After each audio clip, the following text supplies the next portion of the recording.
Bom dia, boa tarde ou boa noite, a depender do tempo no qual você escolheu ouvir esse podcast. Nesse episódio, contamos com a contribuição do professor Cássio Diniz, da UENG Campanha, para o debate sobre ensino de história e política. No quadro Esse é para Salvar, o professor Raimundo Erundino Santos Diniz, da Unifap, nos apresenta o livro História e Educação em Direitos Humanos: Sujeitos, Agendas e Perspectivas de Pesquisa. E, por fim, o William traz diferentes informações sobre a agenda do ensino de história nas próximas semanas. O Cata Eventos é uma produção em rede dos laboratórios Laboralis, LAPEIS e LE, da Universidade Federal dos Vales do Jequitinhonha e Mucuri e Universidade Federal de Pelotas. Eu sou Rosiane Bechler e quem dá voz comigo a essa ideia é o William Bonetti. O debate sobre questões políticas na e a partir da sala de aula de história é um tema sob suspeição. A par de ideias já consolidadas no campo da pesquisa e do ensino de história, e mais amplamente na própria área das ciências humanas e sociais, onde compreendemos a dimensão política da ação humana em diferentes tempos e espaços, observamos de forma recorrente o questionamento que, posto de forma rasa, busca deslegitimar tal debate nos espaços educativos. Em ano eleitoral, e particularmente diante do cenário político, econômico e social que observamos no Brasil de 2022, essas questões se apresentam ainda mais vivas, sensíveis e urgentes de serem debatidas. Para contribuir com a reflexão proposta, convidamos o professor Cássio Diniz, da Universidade do Estado de Minas Gerais, Unidade Campanha. Professor, muito obrigada por se dispor a esse diálogo, nem sempre confortável em tempos adversos, como os que vivenciamos hoje. Olá pessoal, tudo bem? Primeiramente, eu gostaria de agradecer aqui o convite a participar desse podcast, feito pelos professores William e Rosiane, para debater um tema sempre presente, mas também muito pertinente nos tempos que nós estamos atravessando hoje. O tema é ensino de história política. Quem vota nesse debate? Eu acredito que é muito importante nesse momento não apenas por vivermos numa sociedade de classes, uma sociedade com profundas desigualdades, não apenas no Brasil, mas típicas de um modelo societário capitalista, mas a atual conjuntura política no qual vive parte do mundo e principalmente o Brasil faz com que esse debate seja muito importante nos tempos atuais. Então, mais uma vez, gostaria de agradecer o convite do professor William, da professora Rosiane, para conversar um pouquinho com vocês sobre essa temática. Bom, gente, qual que é a pertinência da gente estar discutindo política nas aulas de história? Sobretudo no ensino básico, nas escolas básicas.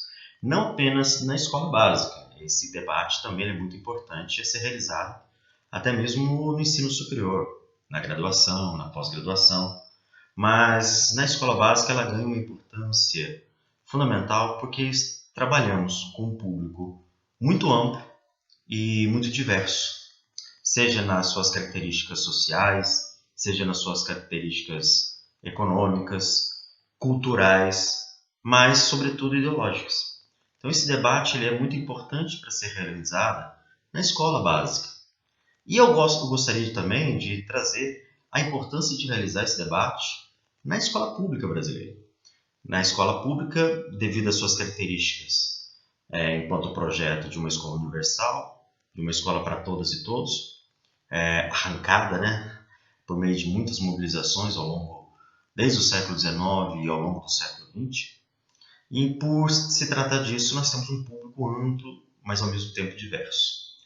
E, de certa forma, se a gente for analisar uma perspectiva idealizada, inclusive, também, né? Podemos até debater isso posteriormente, o papel fundamental que professores e professoras têm para o processo de construção da cidadania, para a construção da democracia, inclusive do debate crítico, com profunda reflexão, e criteriosa sobre o que é democracia, o que é participação popular, o que é a construção de uma sociedade numa perspectiva de um projeto mais justo, mais igualitário.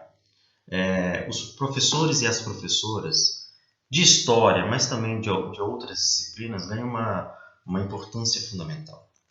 Lógico que nós sabemos que, historicamente, a escola sob o égide capitalista e com mais profundas contradições, a escola brasileira, a escola oficial brasileira, ela se deu sobre outras características. Se a gente for observar, por exemplo, tanto a constituição do modelo escolar que nós temos hoje, lá no século XIX, desde o surgimento de políticas educacionais mais voltadas no período pós-independência, e também da constituição da disciplina de história a partir da década de 30, nós vamos ver que a história, o ensino de história e a escola brasileira, ela teve outras características distintas daquela que nós defendemos hoje e que nós buscamos hoje. Hoje nós temos o resultado de um processo histórico longo, contraditório, de lutas e embates, de transformações, mas também de permanências. Mas no século XIX, se a gente for analisar do ponto de vista histórico, e desculpe eu entrar na temática da história da educação, da minha área, nós vamos ver que a escola brasileira ela se construiu sobre bases elitistas, sobre bases excludentes, destinadas a setores minoritários da sociedade que detinham a hegemonia social, política, econômica e cultural do nosso país. A disciplina de história vai se constituir a partir da década de 30 e 40 do século XIX também sobre essa perspectiva.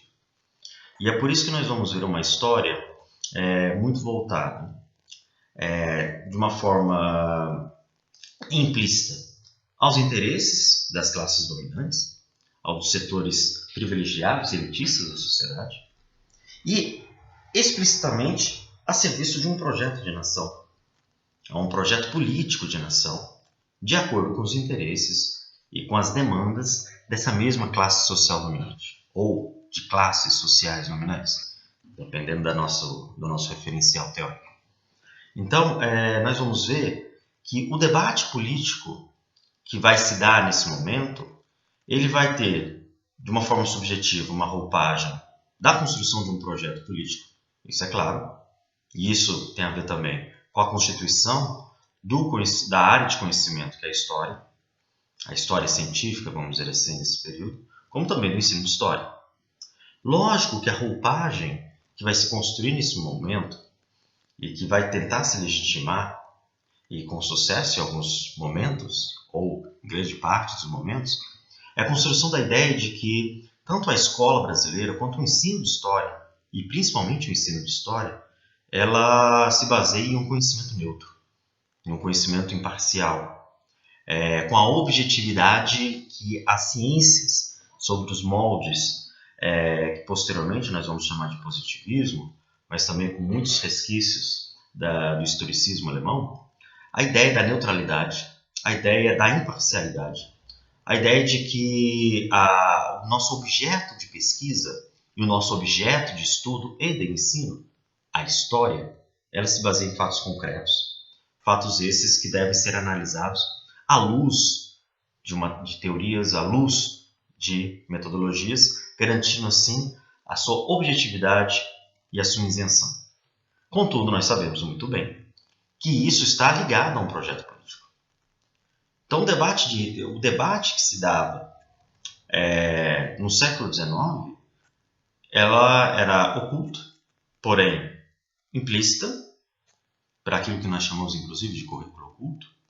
Contudo, a gente vai observar profundas transformações nessa escola, no ensino de história, ao longo do século XX. Principalmente a partir de 1930, quando a gente vai observar novos sujeitos sociais chegando à escola, no processo de ampliação das matrículas, principalmente a partir da década de 40 e da década de 50. E esses novos sujeitos sociais, ao se inserirem nesse processo, vão forçar, inclusive, também de uma forma muito velada, subjetiva e com expressões mais explícitas, muito focalizadas, mas a necessidade de repensar o país, repensar o Brasil, a nação, a sociedade brasileira, mas sobre novas perspectivas. E o debate político, ela se faz presente nesse momento muito forte, dando novas perspectivas dentro daquilo que nós chamamos de construção da cidadania, da construção da democracia, mesmo que seja um modelo democrático de cunho liberal, mas a construção da participação cidadã e, em alguns casos, esse debate avançou para a participação popular, não apenas pelo voto, mas também por outros mecanismos legitimados pela democracia. Esse processo ele foi, ainda na fase de debate e de construção, interrompido com o golpe de 64 e com a implantação da ditadura civil-militar. Tanto que a gente teve um atraso de décadas em relação a esse debate. E esse debate ele só retomou de fato no final da década de 70, na década de 80, intrinsecamente ligado ao processo de redemocratização do país. Então, o debate político, inclusive aliado a um projeto não apenas de nação, mas um projeto de sociedade, voltou à baia, voltou a ser realizado dentro das salas de aulas. A luta pela democracia e a luta contra a ditadura que se dava nas ruas, nas praças de nosso país na década de 80, se materializou também dentro da sala de aula e principalmente no ensino de história. Nós vimos, então, a partir da década de 80, a construção coletiva de um conhecimento, seja na universidade, como na sala de aula da escola básica, novas formas de conhecimento, lógico, que ligado a referenciais teóricos, ligados a referenciais metodológicos. Lembrando que nós estamos falando da história enquanto ciência, e não como expressão do senso comum, e não como conto da carochinha, ou aquilo que nós chamamos de uma história que lhe convém. Nós estamos falando de uma história baseada numa ciência. Podemos questionar os moldes dessa ciência, mas nós precisamos ter a objetividade científica. Mas mesmo assim esse debate retoma.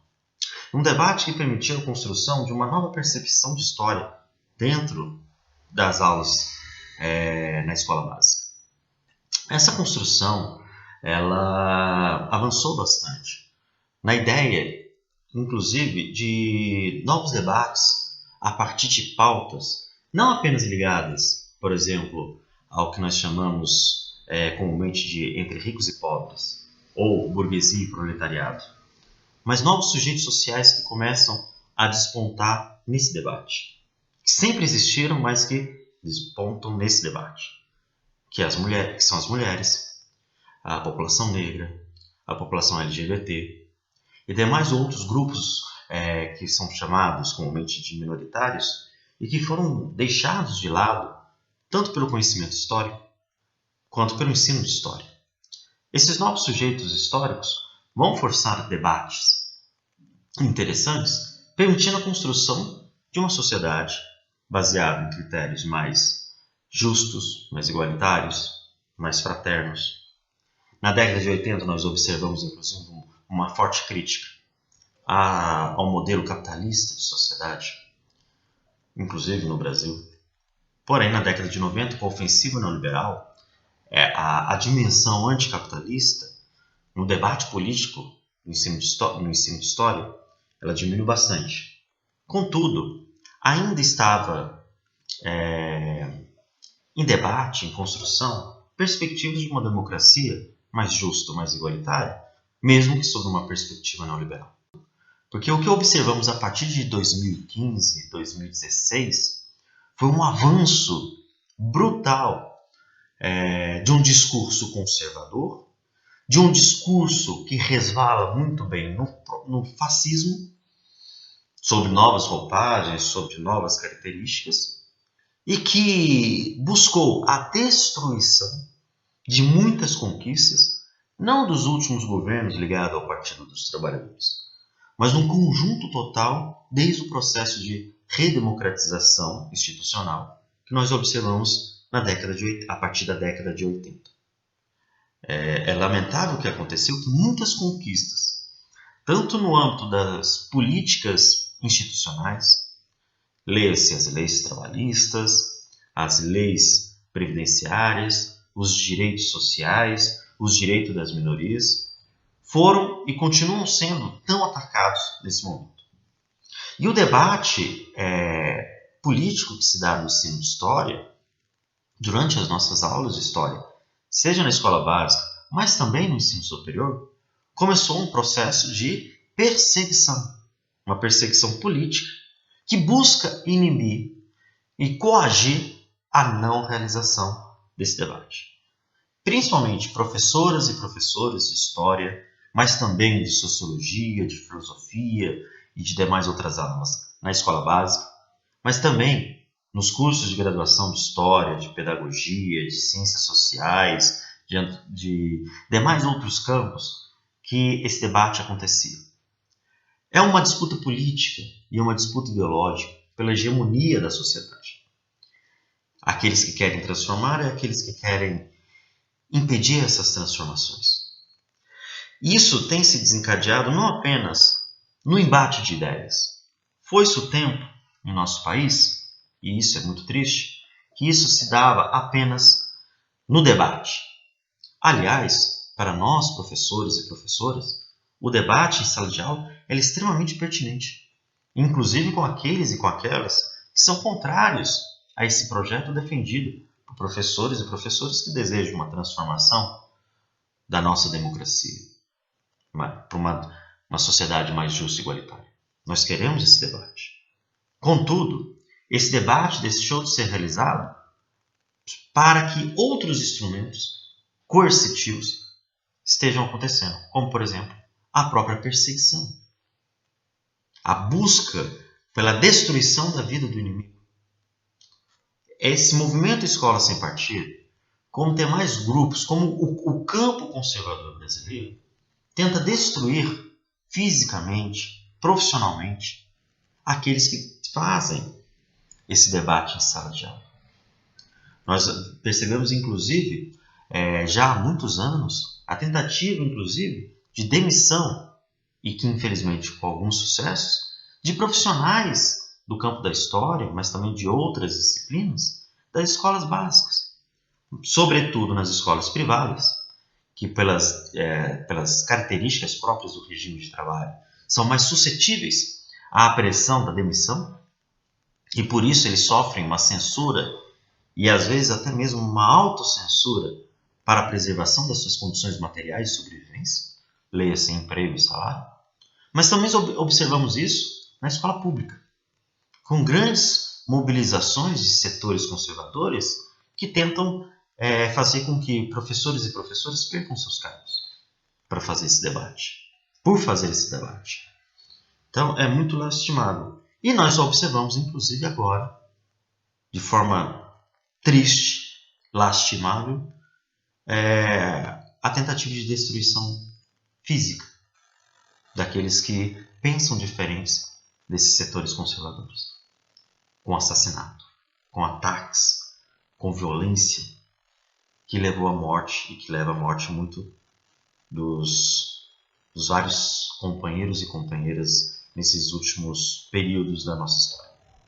Contudo, o silêncio que muitas vezes nós buscamos para nos proteger,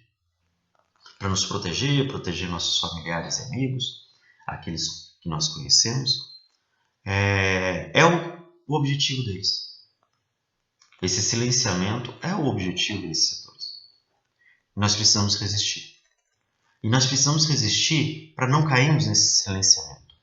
Nós precisamos resistir no debate interno das nossas aulas, como também resistir no debate externo. Por exemplo, é muito importante, tem se operado em várias cidades, de vários estados, a luta, inclusive no parlamento, por meio dos mandatos progressistas, mas também por meio das mobilizações, a luta contra a implantação de legislações baseadas no movimento Escola Sem Partido, que visam, pela letra da lei, perseguir aqueles que fazem esse debate muito importante em sala de aula. Mas também temos que fazer a luta por outros campos também. Nós vivemos uma situação muito difícil no qual nós temos um governo federal que nos persegue e que nos tenta silenciar, colocando na condição de subalternidade. Ou seja, toda aquela perspectiva que nós tínhamos da possibilidade de transformar aquilo que está errado e buscar uma sociedade onde, apesar dos seus defeitos, a gente busca a igualdade, a justiça, a fraternidade entre as pessoas e entre os povos, ela é transformada em crime, ela é criminalizada. O debate na sala de aula, principalmente no ensino de história, ela é importante. É importante, mas usando, e isso é muito importante ressaltar, todo o instrumental que a ciência história, do campo do conhecimento histórico, que a historiografia nos oferece, que os referenciais teóricos e metodológicos nos oferecem, em sala de aula, provocar a reflexão. Não apenas no sentido da construção de uma historicidade entre os jovens, mas também instrumentalizá-los para pensar criticamente a sociedade na busca do que é melhor para ela. Uma sociedade no qual não haja exploradores e explorados, no qual as barbáries da miséria não sejam uma realidade tão constante para a maioria das pessoas, que a violência institucional e cultural e simbólica não faça parte de nossas vidas. É necessário continuar essa luta política dentro das aulas de história. Cabe a nós, professores e professoras, cumprir um papel de resistência. Mas não uma resistência individual, mas uma resistência coletiva, por meio dos mais diferentes agentes e sujeitos, mas que tem que ser agentes coletivos, sujeitos coletivos. As aulas de história ganham uma importância fundamental. Não é à toa que ela é combatida não apenas no seu conteúdo, mas também na própria existência dentro do currículo escolar. O que nós observamos hoje com a implementação do novo ensino médio é uma tentativa de retirar e diminuir, ou pelo menos diminuir, esse espaço das ciências humanas, sobretudo da história, na construção dessa consciência crítica e uma consciência histórica. Numa tentativa de diminuir esse espaço, uma visão tecnicista, uma visão imediatista e dentro da proposta de que a escola básica, e nesse caso o ensino médio, seja ligado apenas à formação de força de trabalho barata, alienada, mas extremamente produtiva. É importante resistir a isso. Precisamos assumir o papel democrático da construção da cidadania. Nós precisamos assumir o papel democrático de resistência a essa ofensiva ou essa contraofensiva e lutar para que essa realidade possa ser mudada. As aulas de história, sobretudo na escola básica, ganham uma importância fundamental nessa resistência. Não podemos ceder às pressões, não podemos ceder aos ataques e à coerção ao nosso campo de conhecimento e às nossas práticas cotidianas. A escola pública brasileira, que apesar do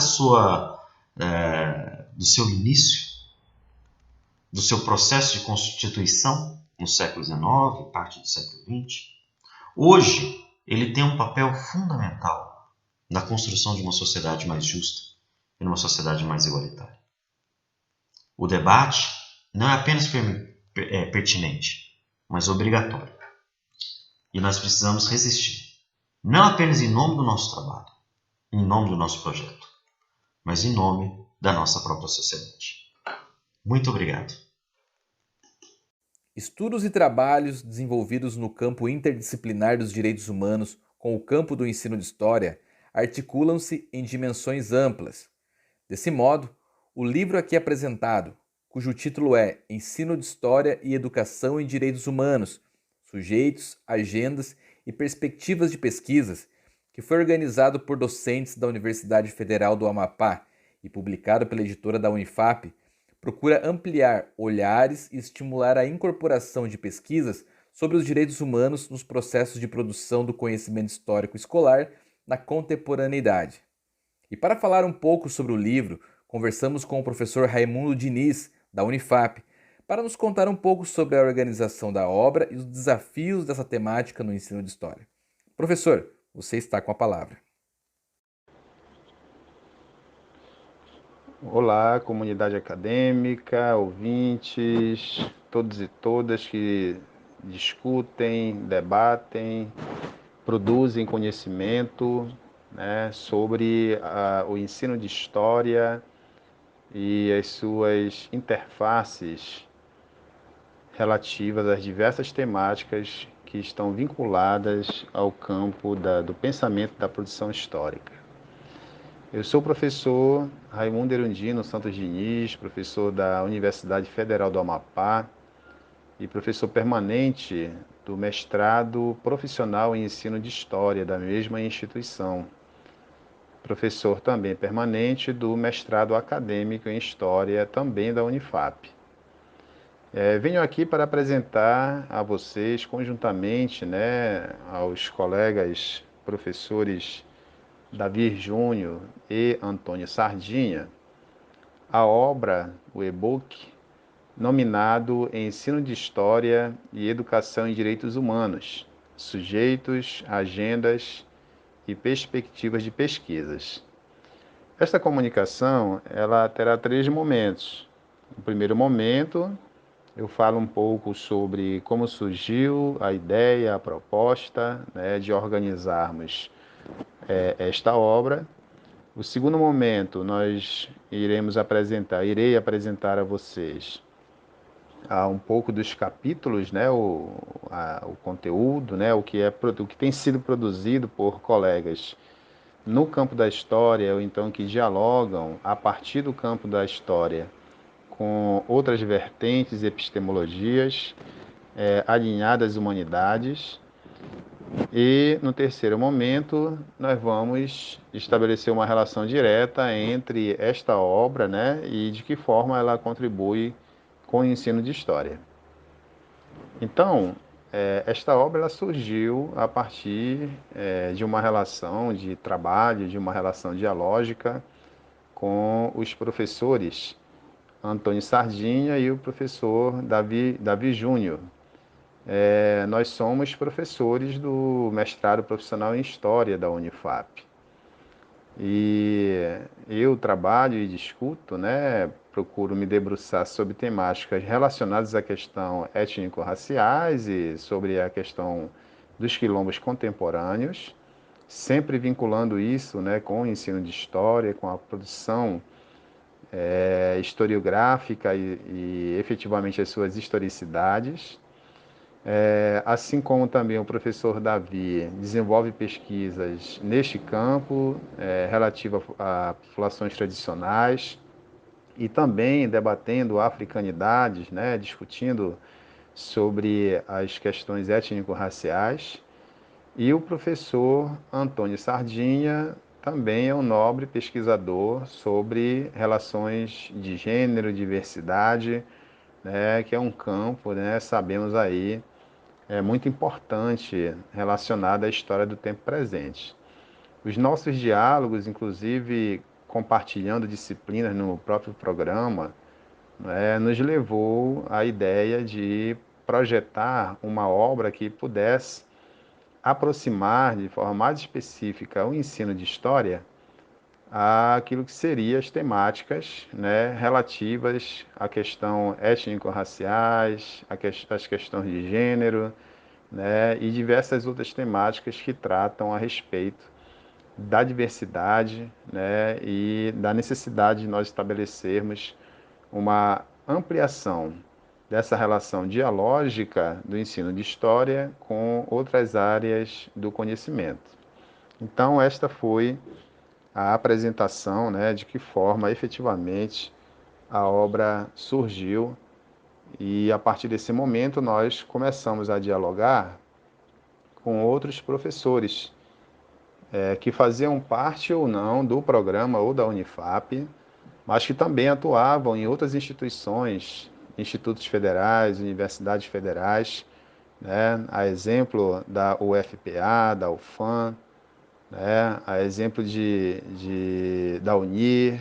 Então, nós reunimos um conjunto de professores e convidamos esses colegas, né, que têm temáticas, que trabalham, que produzem nesse campo para trazerem, né, ofertarem artigos que se constituem capítulos do livro, né, relativos, por exemplo, a temáticas que vão problematizar o próprio campo epistemológico, né, teórico-metodológico do ensino de história, a partir de uma pedagogia da memória. Esse seria um primeiro artigo, inclusive organizado pelos 3 autores do livro.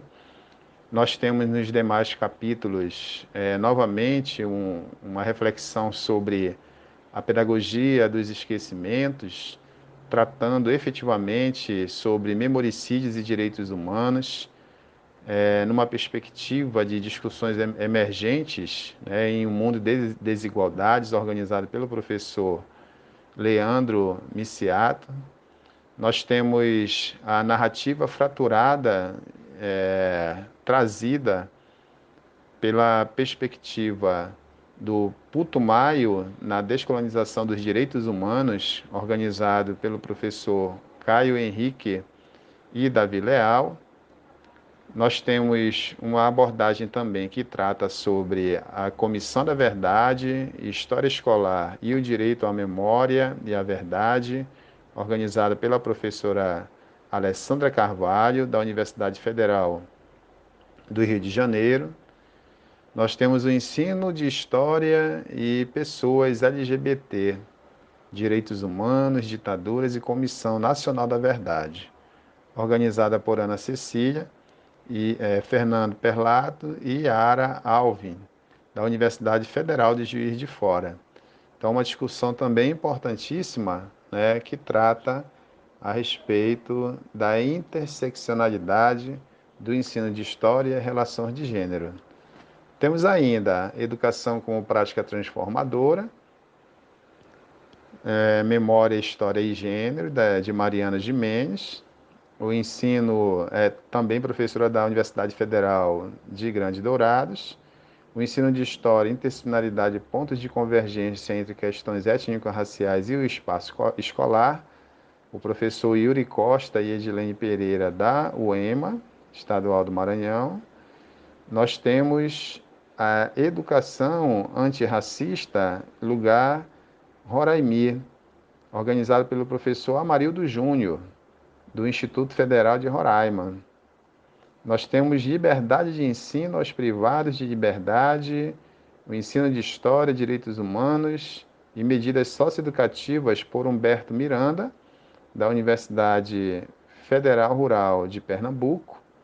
E temos também Educação em Prisões, Ensino de História, Possibilidades de Afirmação de Direitos Humanos na Formação de Leitores e Estudantes, organizado pelos professores Sérgio Bandeira, Diana Alves e Clarice Melo, da Universidade Federal do Pará.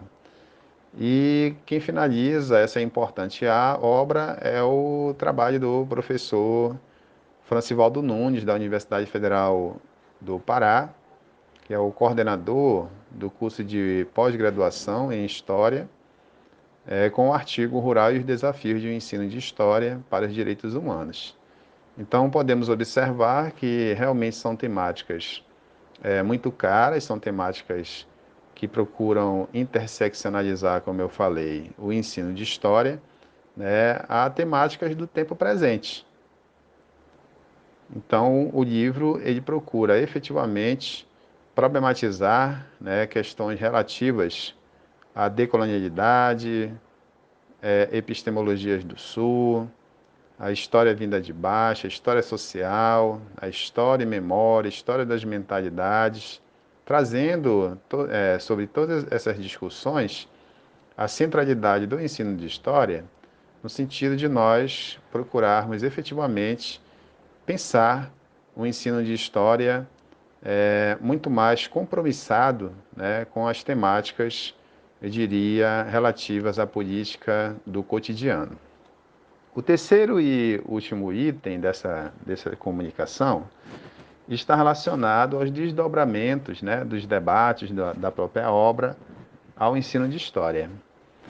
No primeiro momento, dizer que foi um grande desafio, né, nós primeiramente, na própria disciplina, né, como eu falei há pouco, trazermos e pensarmos um conjunto de autores a partir para além, eu diria, do campo da história, mas também muito aproximados a este campo, né, autores que pudessem discutir, inclusive, outros conceitos no campo da sociologia, da antropologia, da filosofia, né, procurando efetivamente entender e problematizar a importância conceitual, a importância epistemológica do ensino de história e da produção da epistemologia histórica em diálogo com outras áreas do conhecimento, portanto, exercitando aquilo que seria uma perspectiva interdisciplinar.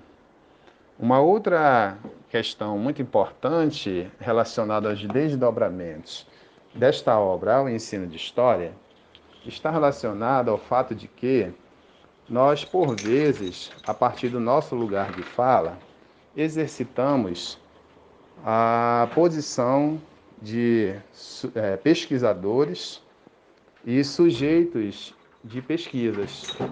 Então, à medida em que nós exercitávamos a busca por objetos de pesquisas, avaliando o lugar de fala de cada um, na sua negritude, na sua relação de gênero, na sua condição de periférico, amazônida, por vezes conseguimos nos encontrar enquanto objeto e sujeito do processo de pesquisa. Então, é um segundo exercício, né, muito importante, eu diria que na perspectiva da história do tempo presente, que é tratar de temáticas e também tratar de discussões em que o pesquisador muitas vezes está imbuído, está inserido neste universo e neste campo de pesquisa. Por fim, gostaria de deixar registrado o meu agradecimento a este importante projeto de extensão da UFPEL, organizado pelo professor William Bonetti, em parceria com a professora Rosiane Belcher, da UFVGM. Dizer que tivemos a imensa participação, eu aqui representando, né, os demais colegas e a obra que trata de ensino de História e Direitos Humanos. Temos a imensa satisfação de poder participar deste importante projeto. E parabenizo, né, pela temática, pela sensibilidade, ensejo aí que realmente o projeto ele tenha vida longa. Forte abraço, tudo de bom, saúde a todos e todas.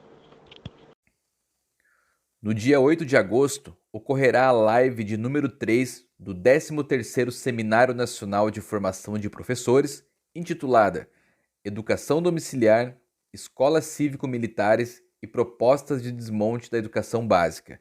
A live ocorrerá pelo canal do YouTube da Anfop, às 18 horas. No dia 18 de agosto, ocorrerá a conferência proferida pelo professor Demerval Saviani, intitulada A Importância da Presencialidade no Ensino Superior. A conferência será transmitida presencialmente e virtualmente pelo canal do Laborei, da UDESC, às 14 horas. A AMPU de Pernambuco promove, entre os dias 13 e 16 de setembro, o 15º Encontro Estadual de História, Fome, Direitos Humanos e Democracia. O evento ocorrerá de forma híbrida, com atividades presenciais na Universidade Católica de Pernambuco. O encontro conta com 2 simpósios temáticos ligados ao ensino de história.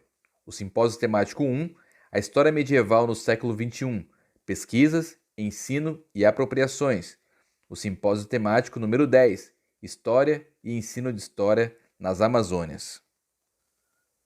De 9 a 11 de novembro, ocorrerá o 13º Encontro Nacional de Pesquisadores do Ensino de História, o ENPE, na cidade de Recife, em Pernambuco. No site do evento, empe2022.abe.org.br, é possível conferir a listagem dos 17 GPDs aprovados. As inscrições para a submissão de trabalhos estão abertas até o dia 9 de setembro.